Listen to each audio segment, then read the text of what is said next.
بسم الله الرحمن الرحیم. السلام علیکم. زه شیف دلدار، تاسو ګورئ ډي آر کې فوډ چینل.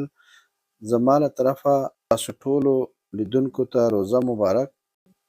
نن تاسو ته د پودینې او لیمو یو ډیر ښه شربت د جوړولو طریقه ښیم چې په روژه کې تاسو کولی شئ چې استعمال یې کئ، نو ډیر فایدهناک دی. نو راځئ چې په جوړولو یې پیل وکړو. بسم الله الرحمن الرحیم. پودینه یو ګیډۍ،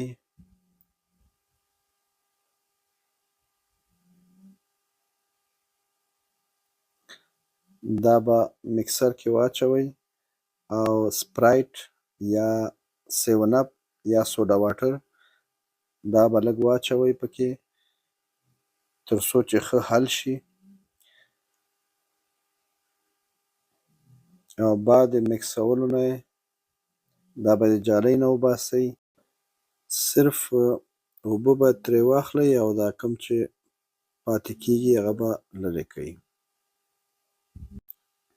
او زمونږ ډي آر کې فوډ چینل هم سبسکرایب کړئ، لایک یې کړئ چې تر څو نوې ویډیوګانې تاسو ته په وخت ورسیږي. مننه.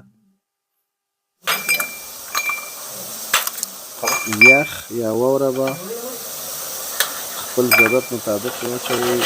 ډېر یخ خو دا جوسونه ټول یخ مزه کوي او خوند یې د یخ کې دی چې کله نو ستاسو خپله خوښه ده چې یخ کم استعمالوئ که زیات.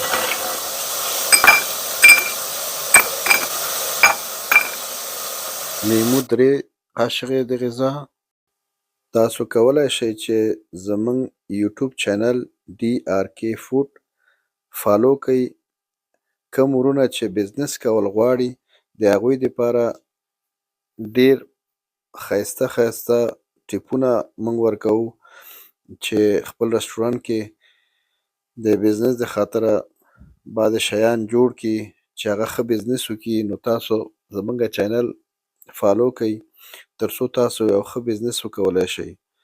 نو دې چینل کې نور هم ډیر په زړه پورې جوسونه او غذاګانې، خواږه، هر څه پکې موږ تاسو ته وړاندې کوو چې تر څو تاسو وکولی شئ یو ښه بزنس وکئ. نو مننه ستاسو ټولو نه. بوره 1 قاشقې د غذا او مالګه 1/2 قاشقه د چای.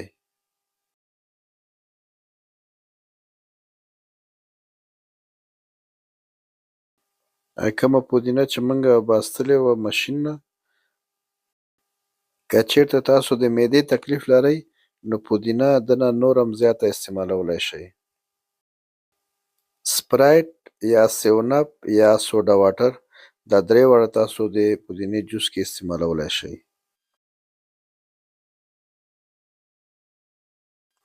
په آخر کې لیمو او پودینه د ډیکوریشن دپاره به په سر باندې کیږدئ. نو همده سره د موږ چینل لایک او سبسکرایب کړئ، او که ډیر هم خوښه شوي نو شیر یې هم کړئ چې تر څو نورو ته هم ګټه ورسیږي. او دا به ښه مکس کړئ.